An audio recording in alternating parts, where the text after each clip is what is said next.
She told me all about how she loves him like a brother, and also told me that she had sex with half of their other coworkers, and that she got the next morning off work because she sent a coworker nudes to get him to cover for her. Okay, pause. Hello everyone, welcome back to the channel. Today we got some more Am I the Asshole and also some relationship drama stories. Before we jump in, make sure to like the video, subscribe, and hit that bell so you don't miss on any new stories. And if you have a personal story or situation that you would like the community to react to, send it to this email on the screen or in the description. And don't forget to drop a comment and share your opinion on the various stories. But with that being said, let's go ahead and get into our first story. Our first story comes in from New King Morons, and it's about OP being completely unsympathetic to his girlfriend who caused a situation herself. But without further ado, let's go ahead and get into it. My girlfriend is angry that she set herself up to fail, and I'm entirely unsympathetic. I, 38 male, am a self-employed building surveyor. A week before Christmas, a client got in touch and asked if I could facilitate an urgent job between Christmas and New Year. Having no kids and very little else to do in that period, and with the money being offered being substantial for the rush job, I agreed to 2 days work, today and tomorrow, the 29th and 30th of December. The client is great, the money is great, and I had no other plans. The work is in London. I live in the north of England, so it's hotel stays for me as the norm for my business, staying Sunday night till Tuesday night and traveling back on Wednesday, New Year's Eve, to enjoy the festivities. I told my girlfriend, 33 female, about this work I'd be taking on, and she immediately wanted to come with me. I asked why, and she said that we could have a nice break in the capital and spend some time together. I told her that this isn't a holiday, it's work, and that she's welcome to join me if she can entertain herself, but I'm working, so she better not moan about me getting up at 6 a.m. She said that this was fine. She could see some friends and go to the markets, the shops, tourist stuff, etc. So I added her name to the hotel room and booked her a train ticket. Central London, I'm not paying a fortune to park 45 minutes away from site. We traveled yesterday afternoon and got to the hotel, where the first issue arose. It's a budget hotel, part of a large chain that I regularly use with very basic facilities. She didn't think it was nice enough for a romantic break. I reminded her that this is not a romantic break and I'm not spending business income on anything I don't need, like a swanky hotel room, and the room was booked before she asked to join. She pulled her face a bit, but didn't say anything else about it. I got to my usual work routine, unpacking clothing, putting tools on to charge, then went to scout the property and nearby amenities. I told her I was off to do this, checked if she needed anything from the shops, and headed out, with her just getting into the shower as I left. I returned about an hour later with my usual haul of bottled water, protein bars, and bananas, which sees me through the working day till I usually find a kebab house or similar for a hot evening meal. I'm not poor by any means, but whatever is spent when away still comes out of my profits, so I try to stay reasonably cheap. When I returned, around 6 p.m. by this time, she was dressed up in a nice outfit and partway through putting her makeup on. I assumed she made plans with a friend, so asked her where she was going. She got quite angry at this and snapped at me to put my nice clothes on so we can go out. I pointed out that I had not brought any nice clothes and that I wasn't going out as I had work the next morning. This went down like a lead balloon. She immediately started crying and saying I'd ruined her plans for a nice meal at some restaurant she apparently made a reservation for. I again reminded her that I'm not on holiday, I'm up at 6 a.m. and I was doing nothing more than eating, sleeping, and playing on my Switch 2, which aggravated her more. Cue more tears and their complaint about the hotel not being nice enough. I told her she's upset entirely due to her own actions and refusal to listen to me, and that I was not sympathetic to her tears when she unilaterally decided my work trip was our romantic getaway. She locked herself in the bathroom, so I went out and got us some food. By the time I returned, she seemed to have reflected upon everything and apologized to me. She'd gotten changed into her comfies. We ate, chilled out for a bit, doom scrolling, then watched a film before bed. I set my alarm for the morning and reminded her that I was up at 6, then got into bed while she was finishing up in the bathroom. As she comes out of the bathroom, she makes a big thing about looking at her. As I had literally just got my head on the pillow, I told her whatever it was could wait till tomorrow and to get in bed. She shouted at me, "I put in all this effort and you're not even going to look?" So I reluctantly roll over, grab my glasses, flick the bedside lamp on, and look over to see her in a very sexy maid's outfit with all the trimmings. She climbed onto the bed and immediately started trying to initiate sex, but I stopped her, told her, yes, she looked amazing, but it's nearly midnight. I'm up in a few hours and need to get some rest. She shouted, "Well, fuck you," and locked herself in the bathroom again. I took my glasses off, flicked the light off, and rolled back over to sleep. I'm not sure exactly how long afterwards, I was in a semi-sleep state, she got into bed, gave me a hug, and said she's sorry for shouting. I get up the next morning, got showered, and dressed quietly, then gave her a quick kiss on the forehead and said I love her, was off to work, and left. It was a pretty normal working day, nothing of note. I left around 6 p.m. getting back to the hotel just before 1:30. She was in the room when I got back and asked if she had a good day. She said she'd been shopping, as was evidenced by the various bags scattered around the place. I go get into the shower, and when I come out, she tells me that she's laid clothes out for me. I look on the bed to a whole brand new outfit, shirt, trousers, and shoes. I told her thanks, but I was getting onto my comfy gear since I've been in work gear all day, and she snapped, "You're not going out in your scruffs?" Which caught me off guard, so I asked, "Why not?" Which led to her informing me that we were going for food and drinks with a friend of hers and the friend's husband. I lost my shit at this point. This was the third time in about 24 hours I'd reminded her I'm here for work, not whatever stupid idea that she has in her head. She got upset at me calling her idea stupid, but I countered with the fact that unilaterally planning romantic ideas on a working fucking trip was incredibly fucking stupid, which caused her to start crying. I told her I'm not interested in her crocodile tears. She's a full-grown woman who has elected to ignore everything she'd been told, make plans for others they have no interest nor capability in undertaking, and she's now upset because she isn't getting what she wanted. She said I didn't care about her, which I flipped right back, pointing out that she literally decided to ignore everything I told her repeatedly, and so she could sulk from now until 2036 if she wants. But she's entirely at fault for this, and I'm taking no responsibility for her being upset, as it's wholly self-inflicted. She was bawling her eyes out at this point, so I got dressed and went out to get food, texting her to let me know if she wanted anything. She immediately replied, saying she's going home. Open return train ticket, thankfully. I got back to the hotel about 30 minutes ago, and she has indeed packed up her stuff and left. I'm now sat alone in my hotel room, picking at the food I got for her, struggling with one simple question. How could I have made it any clearer that my work trip is not our romantic getaway? I'm gonna give my personal opinion like I always do, but this one is real simple. It's all her fault, and I don't blame OP for being unsympathetic. Because here's the thing.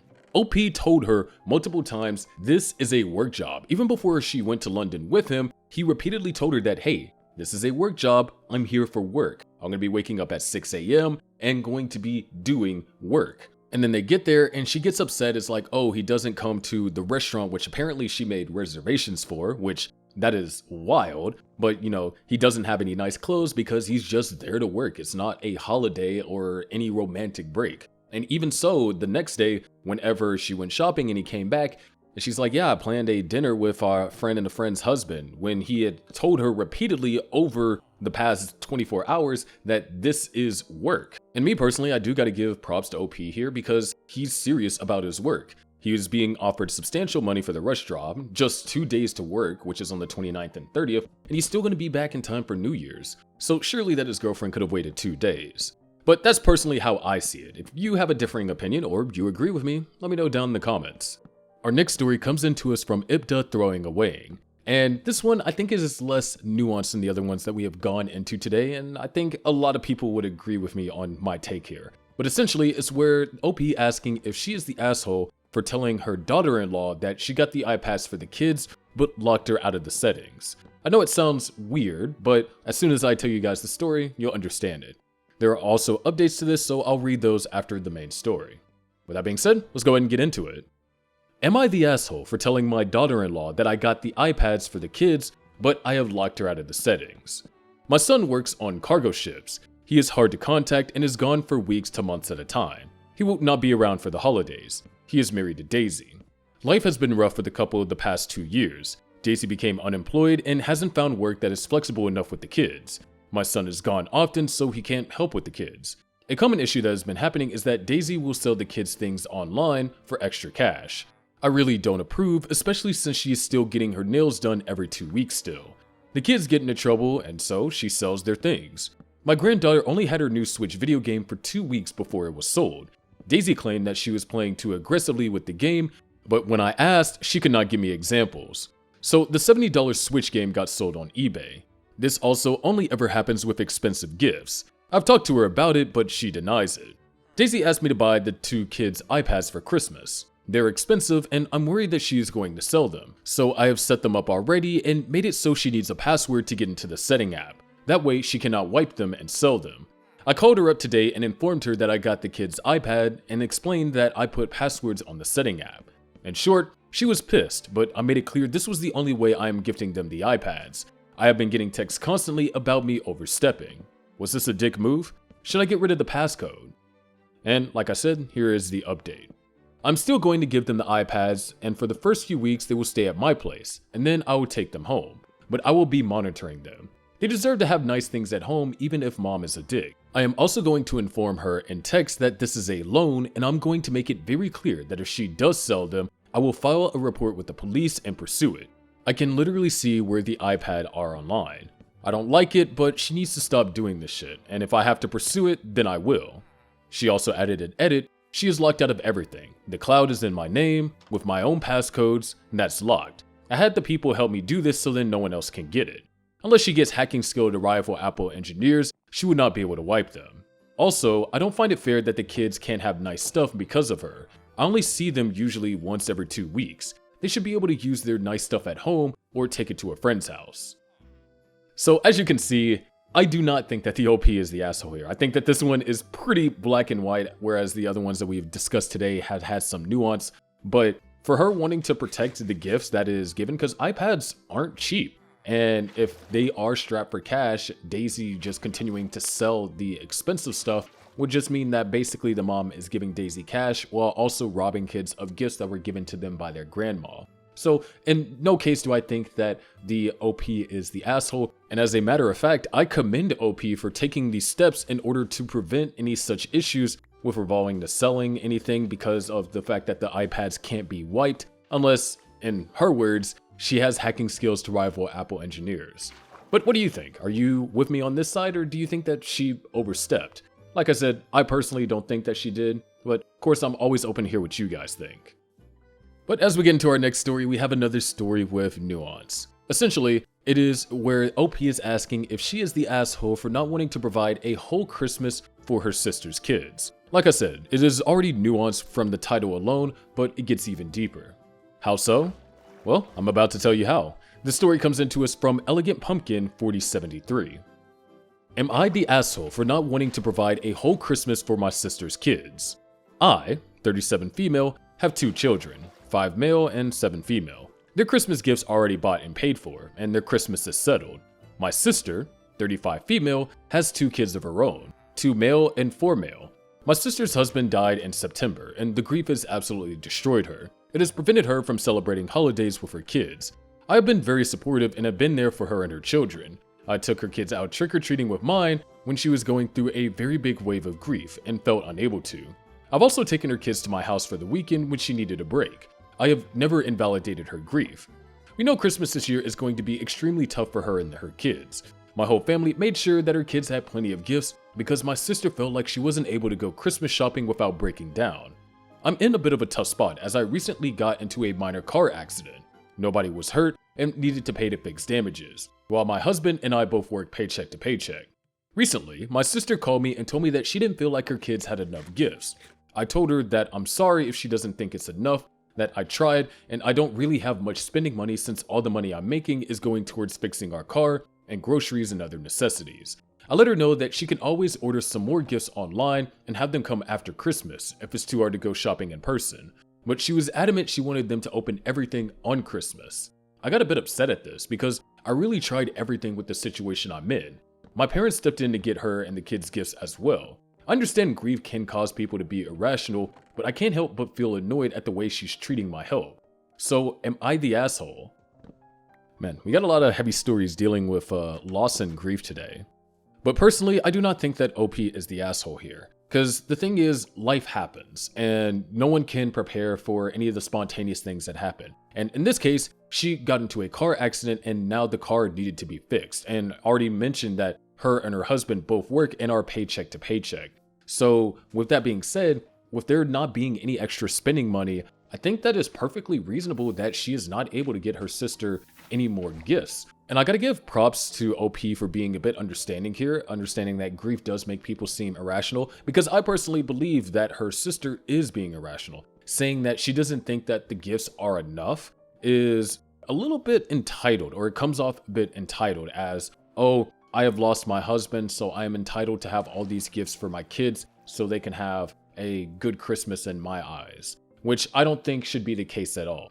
I mean, there is people that are giving her kids gifts and plenty of them. So the fact that she is now getting very hell-bent on the fact that her sister is not in a position to provide more gifts in addition to what her kids are already getting, I think is, like I mentioned earlier, like I said earlier, irrational. So I personally don't think that the OP is the asshole here. Life happens, and if you don't have the money, you just don't have the money. There's no reason why you should put yourself in a financially worse position just because family needs extra gifts on Christmas. In my opinion, that's not a necessity, and it's not worth putting yourself in financial trouble to deal with. But what do you guys think? Let me know down in the comments below. Let's move on to our next story. Next story comes in from Throwaway Coffee Love, and we're actually pivoting from the Am I the Asshole and getting into more relationship ones. And this is a bit bizarre. Essentially, OP met her boyfriend's work wife for the first time, and she's devastated by how close that they act around each other. Which, yeah, it does sound weird, because it is. But to understand why I say that, we gotta get into the story. So, without further ado, let's go ahead and dive in. I, 23 female, met my boyfriend's, 25 male, work wife for the first time, and I'm devastated. So throwaway account because this is pretty personal drama and I don't want all my friends knowing about this just yet. I've been with my boyfriend for 5 years now, and he's been at his current job for a few years. We will call him Jake. I've never met any of his coworkers until last night, but there's one in particular who we will call Amy. He sometimes does favors for her, fixing her car, going to her house to fix stuff around her house, etc. And I was never really concerned because he told me all of his coworkers are a lot older than him. However, one night while he was asleep, his guy friend kept blowing up his phone. So I answered to let him know Jake was sleeping, and so was I, so please stop calling. Anyways, before I put the phone down, I noticed 5 unread text notifications from Amy. I guess some of the spam notifications were from her. One of them said, "Great Jake, now everyone thinks we are fucking." This really concerned me. So, the next day after, Jake got home from work and I asked about it. He said that both him and Amy were late for work that morning, so everyone probably assumed that, and it was just a joke. I thought it was a weirdly unprofessional joke and expressed my discomfort. He invited me to the bar with him and his coworkers that night so I could meet her and see it was nothing to worry about. It did not soothe my nerves at all. Turns out Amy is not a lot older than him. She's only 3 years older and super pretty. The entire night she was all over him, touching him, leaning on him, putting her arms around him, and even kissed him on the cheek, and he acted like it was normal. They were constantly teasing each other in that middle schooler who doesn't know how to properly flirt yet kind of way. She told me all about how she loves him like a brother, and also told me that she had sex with half of their other coworkers, and that she got the next morning off work because she sent a coworker nudes to get him to cover for her. Okay, pause. Dude, that is kind of wild that is the environment in the workplace, or at least between people in the same workplace. Just a little aside, let's continue with the story. Later on, she started crying and sobbing at the bar, actual tears, because she's so lonely and wants someone to love her, and my boyfriend ended up having to comfort her. I'm just unsure what to do or say. My boyfriend kept acting like this was normal, that he wasn't doing anything wrong by entertaining this behavior. I can't ask him to cut her off, they're on the same unit, and they have to work together. I literally do not know what to do about this, but I'm just disgusted knowing that this has been going on for years that he's worked with her. How can I set boundaries when they're forced to be around each other all the time at work? So already, I personally think that it is a very weird situation to be in. I mean, those things that were being done at the bar, regardless if there was any alcohol involved to the point to where they were tipsy or drunk or not, Amy was definitely being a lot closer than she should be, especially when you consider that these two have been in a relationship for 5 years. And the fact that this kind of thing has been happening for potentially years between Jake and Amy, I definitely understand OP's devastation at this. Probably the best thing for her to do is to sit down with Jake and have a talk about how this makes her feel. Even though that he thinks it's normal, maybe that's because, well, there was never really an opportunity for her to explain to him that it's not normal. But I think that that is really the first step and probably the best step that she could do at this point. But of course, I want to know what you guys think. What should she do in this situation? Because obviously, the relationship between Amy and Jake is a lot closer than it should be when you consider that OP and Jake are in a relationship with each other. Let me know your thoughts down in the comments below. Our last story comes into us from Legwak Queen, and it's actually a little bit sad. Essentially, OP's daughter wants her to sell her entire estate and use it to travel the world. Not the OP, but her daughter and her husband. Yeah, if you think that sounds bad, wait until we actually read the full story. So without further ado, let's dive into our last story for today. My daughter, 23, wants me, 54 female, to sell my entire estate and use it to travel the world. I'm a 54 female-year-old widower. I created this account during the holidays last year and never got to post my New Year's story. But it's been a year already and I still have the same problem. My husband passed away 8 years ago. The ranch is what kept me going after he died. We built it together from almost nothing. It took decades of early mornings, busted equipment, droughts, bad years, and choosing work over comfort. That land is the only thing that still feels like home because every corner of it has him in it. I have one daughter, female 23. She's married now. For a while after my husband died, we were close. I helped them when they were starting out. I never charged rent when they stayed over. I watched their dogs when they traveled. I try to be the kind of mother who supports without controlling. About a year ago, they sat me down for what they called a serious talk. I thought something was wrong. Instead, they asked me to sell the ranch. Not part of it, not lease it, sell everything. The reasoning was that I don't have other kids, no close family left, and that they don't plan on having children. According to them, the money would be better used now so they could travel the world and never have to work again in their lifetime. They said that I could downsize, live simply, and still be comfortable. They framed it like they were helping me make a smart decision. What hurt wasn't just the request, it was how casually they dismissed what the ranch means to me. They talked about it like it was just an asset sitting there waiting to be liquidated. When I said no, that this place is my life's work and the last thing I have that connects me to my husband, the tone changed. They said I was being selfish, that I was choosing land over my own daughter, that eventually it would be hers anyway, so why not let it benefit them now? My son-in-law chimed in and said people my age shouldn't be tied down by property. After that conversation, things were never the same. Calls became short. Visits stopped. I received a final text message from her saying that if I don't support her dreams, then she will cut contact. Holidays were suddenly complicated. When I tried to talk it through with my son-in-law, he said that I had already made my choice. It's been a year since I've seen them in person. I sit on the porch some nights and wonder how it came to this. I never thought refusing to sell the thing I worked my whole life for would cost me my relationship with my child.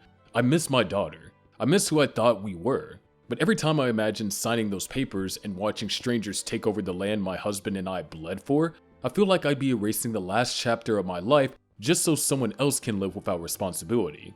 I don't know if standing my ground makes me stubborn or if giving in would break me. All I know is that I never expected to be this alone again after already losing my husband. The only people I have left are the people who work for the ranch. They visit me every day and ask me to join them on Christmas, and I was invited again for New Year's Eve next week. I don't think this agony will end and my heart is in pain. My friend told me that a child may endure being without a parent, but a parent cannot endure being without their child, and I agree with that.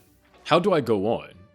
Okay, so like I said, this story is kind of sad because once again, the OP lost her husband 8 years ago and they had worked for decades on this ranch. And it's like the final thing that she has connecting her to him. And the fact that her daughter came in with her son-in-law and they were like, yeah, you should sell this ranch and then give the money so then we can travel the world. That's the thing. It didn't even, or at least the story didn't say that it included her, because then maybe I can understand the perspective of instead of just us being, the daughter and the son-in-law, instead of us just traveling the world, we want to take you with us. So then you're getting out there, you're able to just not stay at the ranch, even though that's what you worked for the past couple of decades.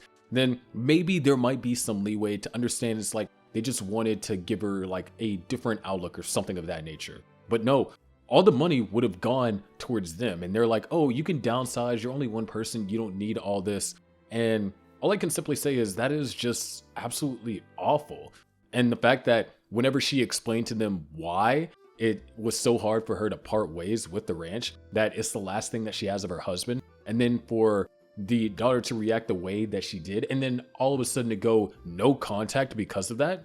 absolutely ridiculous.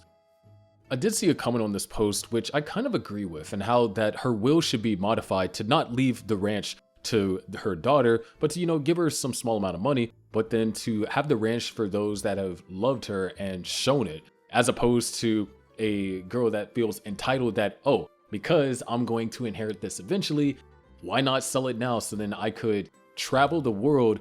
And the thing that kind of irks me the most is not have to worry about working in their lifetime. Like, that is a level of entitlement that is kind of mind-blowing to me.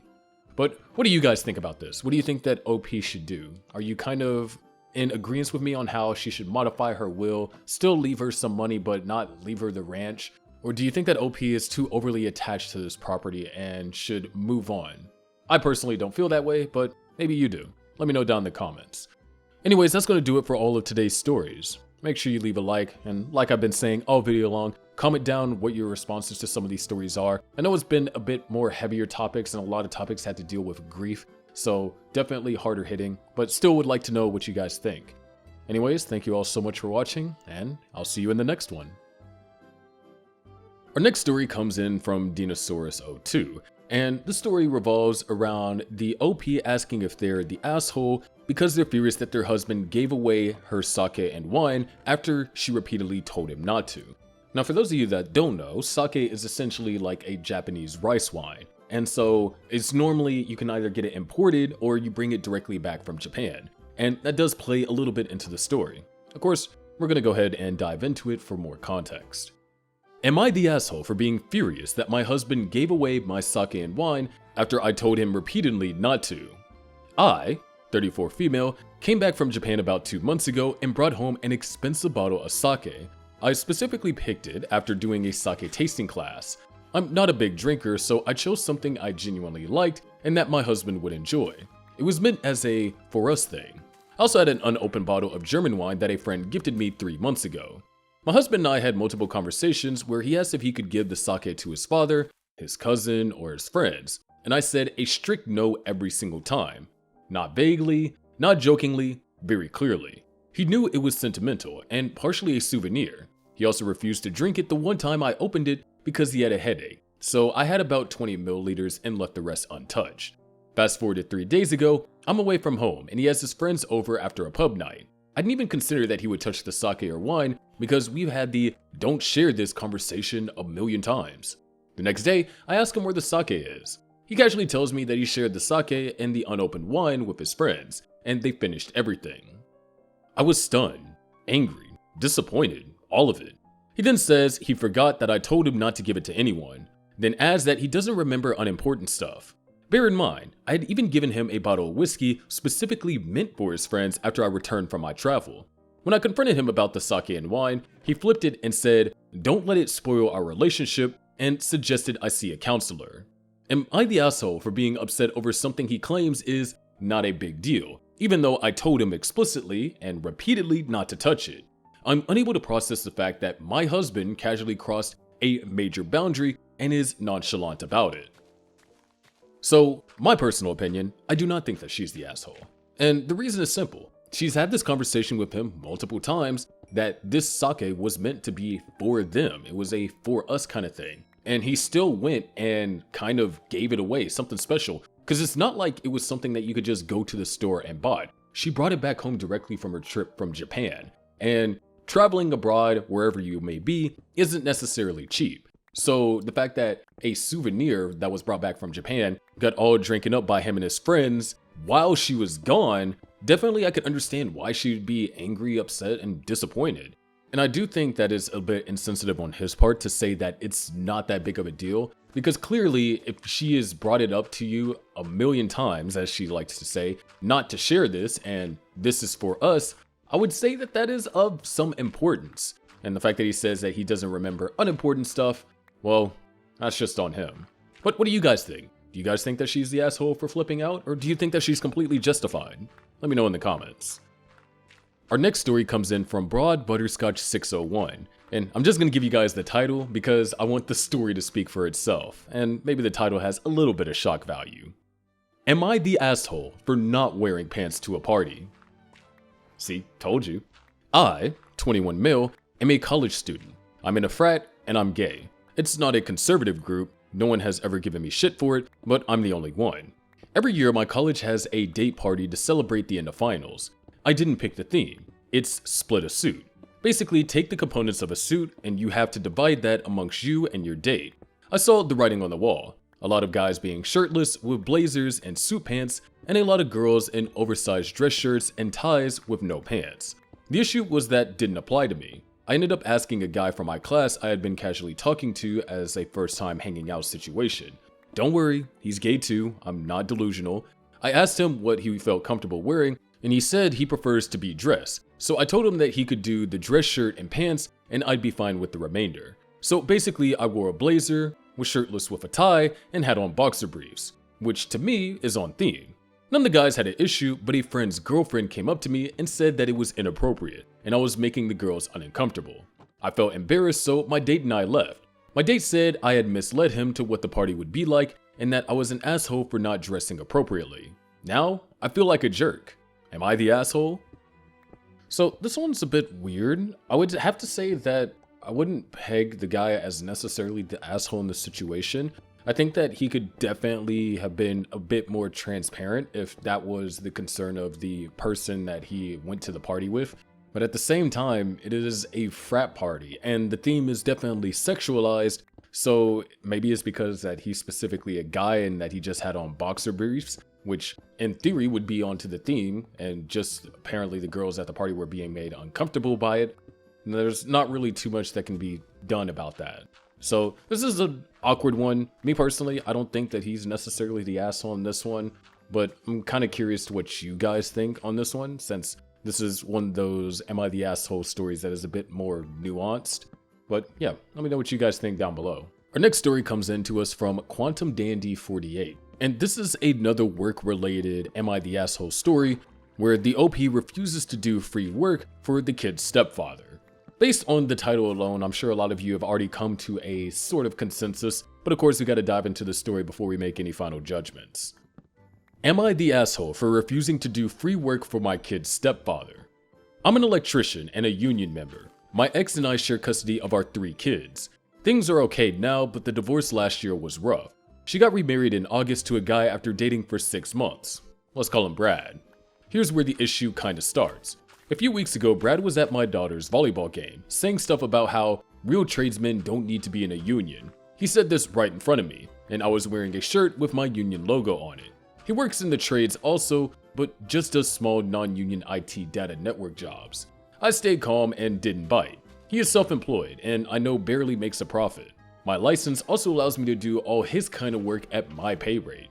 This morning, my ex called me out of the blue. She said a panel at one of Brad's jobs needed some work and asked if I could just swing by to check it out. She said, "You'd only need your tools for a few minutes, just a quick favor. It's not a big deal, and you would be technically working for Brad." So when my ex asked for a quick favor, I told her I charge everyone the same rate, and per union rules, I can't just do a side job. It has to be done under my shop. She said, "You're really gonna force this issue with my husband?" I told her he can just have his own subcontractors or step up and by paying me like everyone else does. Now she's saying I'm being petty and creating tension, claiming that I'm just making a stink cause he lives with the kids. I told her that professionalism isn't petty and that I don't give free labor to people who disrespect my trade. So am I the asshole for refusing to do free work for my ex's husband, even though it might make things awkward for my co-parenting relationship? For me personally, this is an easy no. OP is not the asshole. Not only is he a union member, but a job's a job. If you need something done and you need a professional to come and check it out, then you should pay for that service. Especially since she mentioned that you'll only need your tools for a few minutes for just a quick favor. It doesn't matter if it's a quick favor, how little time is spent on it. If the guy needs to come out there with his tools and work on something, he should be compensated for his time. Especially since he does also work for a union, that means that things can't just be done as a favor. And I think that he's perfectly fine for standing on the principle that he charges everyone. And me personally, I don't think that he was being petty at all. That's just professionalism. That's how business in the real world works. And if she doesn't understand that and thinks that in order to keep the relationship amicable, that he's just going to give a discount, yeah, I don't think so. So I don't think he's the asshole, but what do you guys think? Do you guys think that he should acquiesce in order to keep the relationship and the co-parenting relationship a bit more stable and less awkward, or do you think that he should stand on business? Let me know in the comments below. Am I the asshole for blowing up and cursing out a woman for not controlling her kids at my mom's wake? This happened decades ago. My mom died of cancer when I was not quite 17. She raised me on her own, so for all my life it was me and her. Needless to say, I was devastated and a wreck, but I digress. Skip to my mom's wake. She was laid out, standard wake setup. Her up front, family down the side for people to offer condolences, and a seating area in the middle. Much of the event was a haze to me. I do remember it was busy at times as my mom was loved by coworkers and friend groups, of which she had many. During one lull in the event, I was sitting contemplating life and how to navigate it without her when I noticed two kids, a girl and a boy, probably around 8ish or so. They approached the casket with their mom, of whom I had no knowledge of the relationship to my mom, but that wasn't uncommon. She knew a lot of people, but they paid their respects and went to sit down. More people come, but then it gets slow again. I noticed the kids approached the casket, same mom who was talking with the others. The kids then walk back to mom. A bit later, they go up again. Then they do the fast kid walk, the one where they want to run but not bring that much attention to themselves. They go right past the receiving line, whispering, I touched her, I touched her. Me too. I realized what was going on. The kids were making it a game. I got up and yelled, have some fucking respect. This isn't a place to let your kids run around playing touch the dead fucking body. Everyone went completely silent and looked from me to the kids to the mom. Kids started crying, either from the said yelling at a quiet and somber occasion or for getting caught. Woman looked at me like she just sucked a whole lemon, mouth open to say something, but thought better of it, huffed and stormed out with her kids. I went out the back door to get some air and alone time to calm down. When I came back, it was back to low-level conversation, but I did notice some furtive glances my way. I always wondered if they were talking crap about me, understanding because I was grieving, or agreeing. The few times I told the story throughout my life, I got mixed reactions. Some agreed that wakes are no places for kids at all, let alone to be allowed to run around unsupervised. Some say I should have shut up and let it go without making a scene. It's one of those core memories though, one I cringe over when it comes up during the sleepless nights.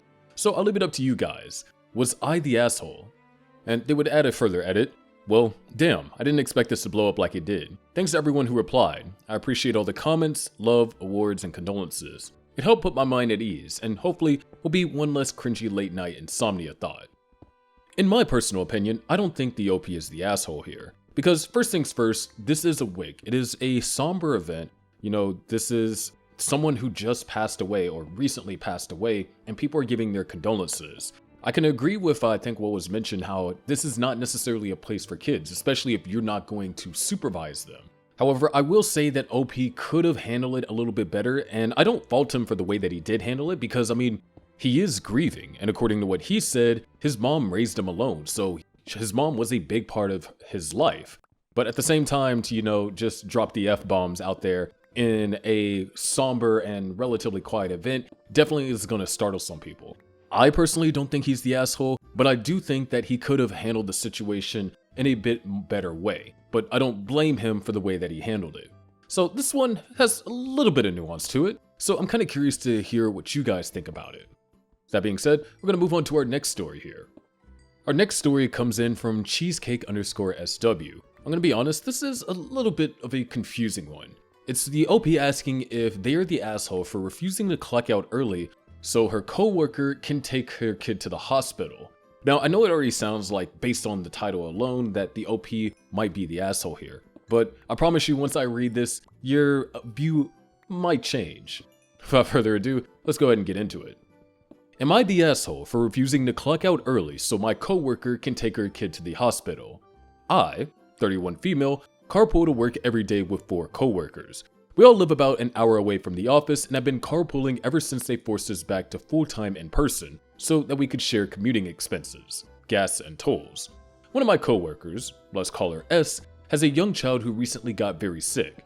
For the last few days, he's been having constant nosebleeds, so bad that he's even gone through an entire roll of toilet paper trying to stop the bleeding. Last Sunday night, it got so bad that they took him to the hospital. On Monday, she still came to work as usual and didn't mention anything about it until we were all driving home.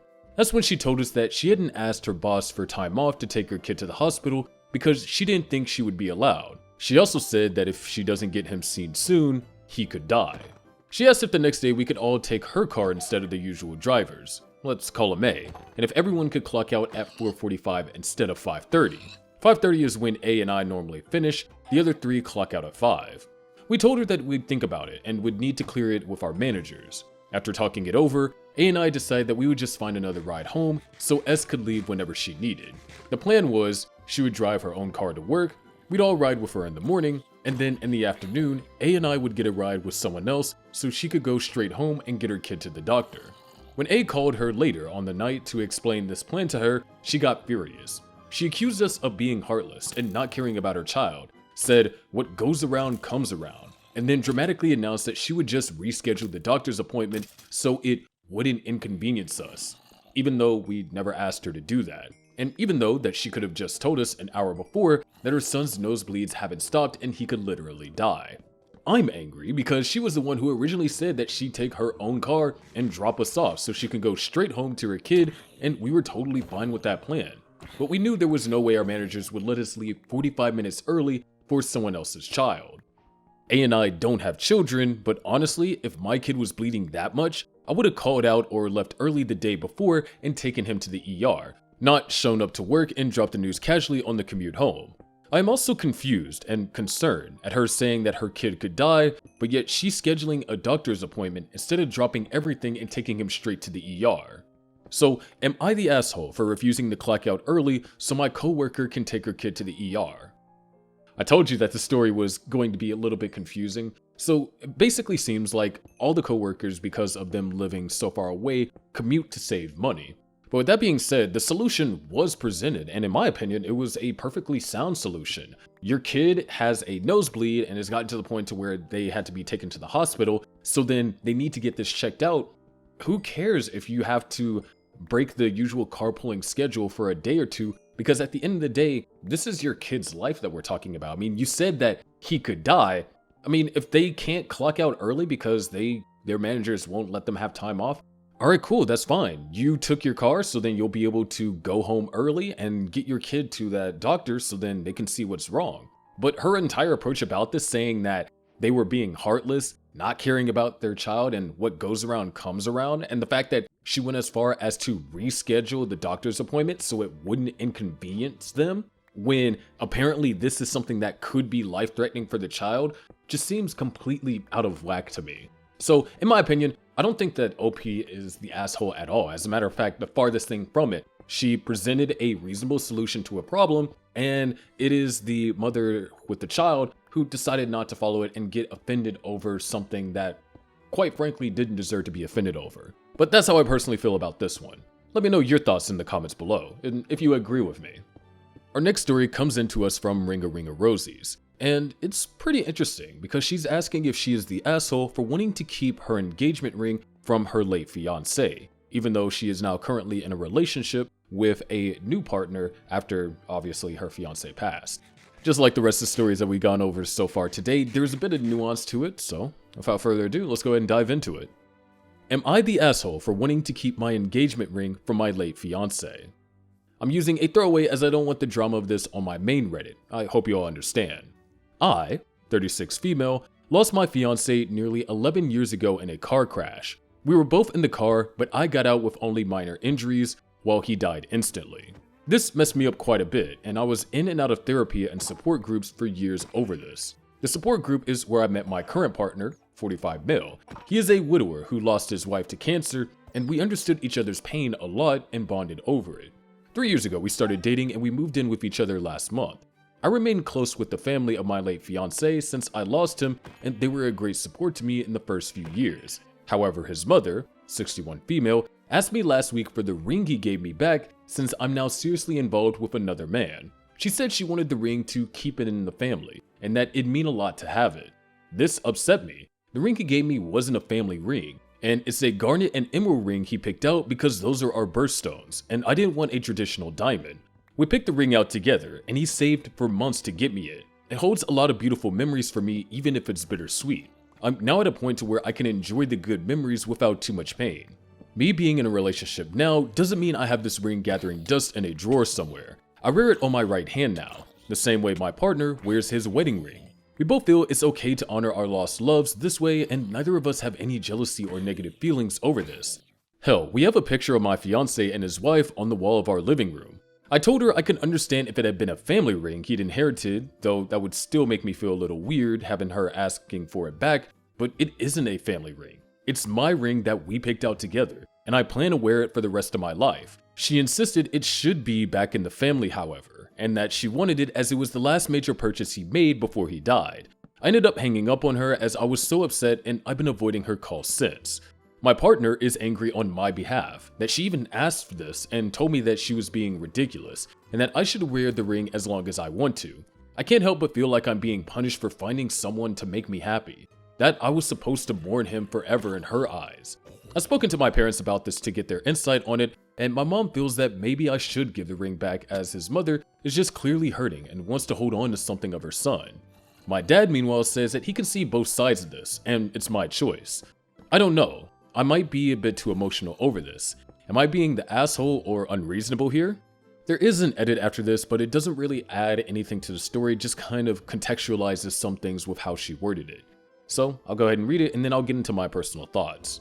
A couple of people seem confused. My current partner is not my new fiancé or my husband. I call him my partner because he feels that his age being called a boyfriend is a bit too humorous, as if he's young. If we're being technical, however, he is a boyfriend. We have only just moved in together. I am sorry if my wording caused any confusion. So with that being said, personally, I don't think that she is the asshole. To put this into perspective, she lost her fiancé 11 years ago, and the fact that the ring held so much value, I mean, one, it was not a traditional diamond ring, it was a special ring.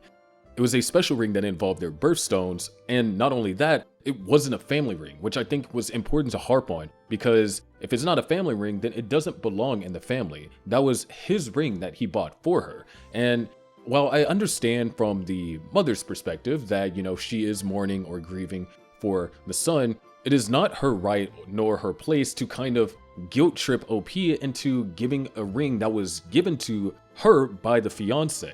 I do agree with kind of OP's dad here, where that he sees both sides and that it is her choice, but I don't think that she should feel like she's being guilt tripped into giving the ring back. If she wants to wear it for the rest of her life to remind her of the good times that she had with her late fiancé, then so be it. If she wants to give the ring to the mother eventually, then that's fine too. But the mother should not be making her feel guilty of not giving the ring that was specifically given to her.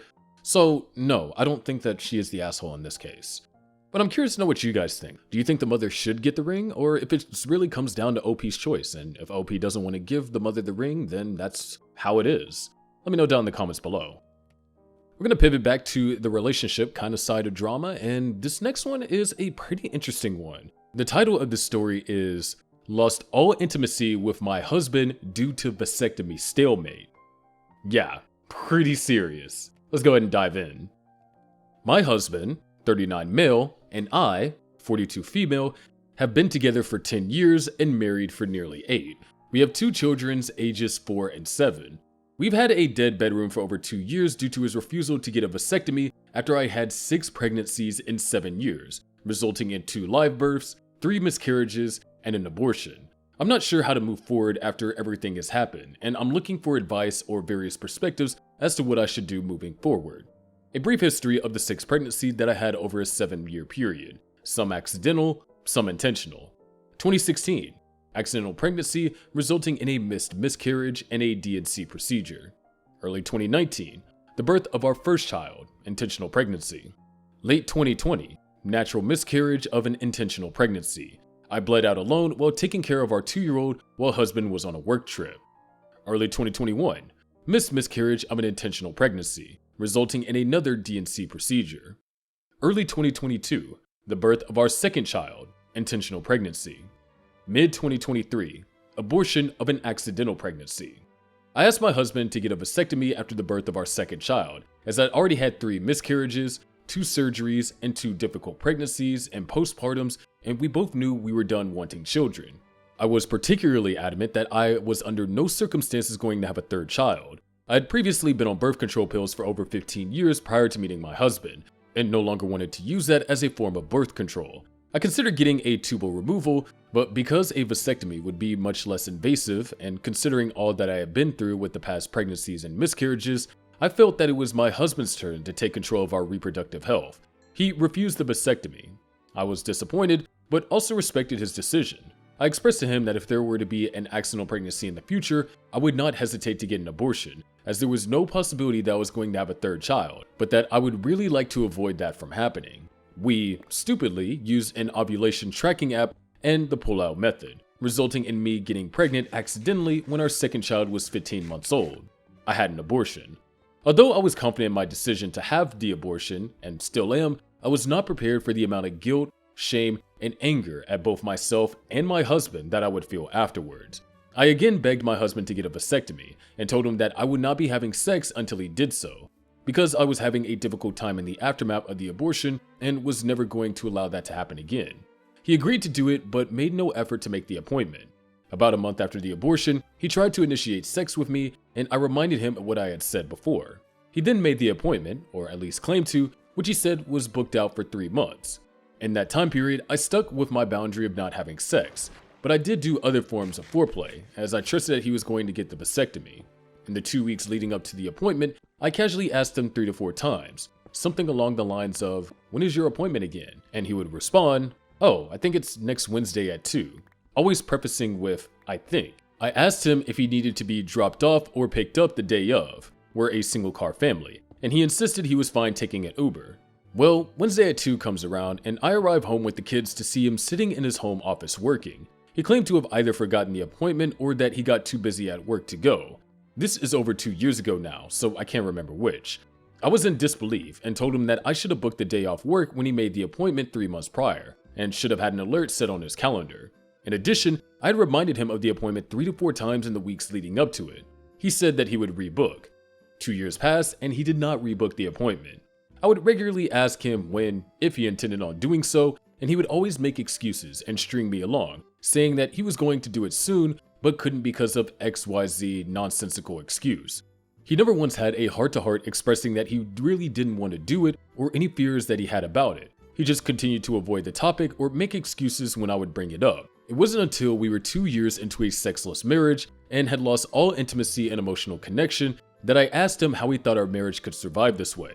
I also told him that I was no longer going to bring up the topic as I was tired of continually nagging him about it, but that my position has not changed regarding sex and putting myself at risk of another pregnancy. He pretty much sat there silently and didn't have much of anything to say about the topic. A couple months later, he tried to initiate sex with me, and when I wasn't reciprocating, he casually said, "I told you that I have the appointment booked, right?" I told him, "No, you'd not informed me of that, nor have you said anything about the intention of doing so after the last time I brought up the subject." He said, "Well, I have the appointment." I asked when it was, and again, it was vague. I think it's like a month from now. I told him to come back to me after he had it done, because after the whole debacle of the last missed appointment and the subsequent 2-year wait, I would believe it when it was done. I also reminded him that he would need to get cleared after 3 months, and that I would not feel at ease until then. He got the vasectomy a month later, 2 years and 1 month to the date of when I had the abortion. I'm trusting he did in fact do it, although he again insisted that I don't need to drop him off or pick him up even when I offered, so I only have his word that he did do it. It's been 7 months since the procedure, and he has not done the 3-month follow-up sperm count check despite my constant reminders and insistence that he do so.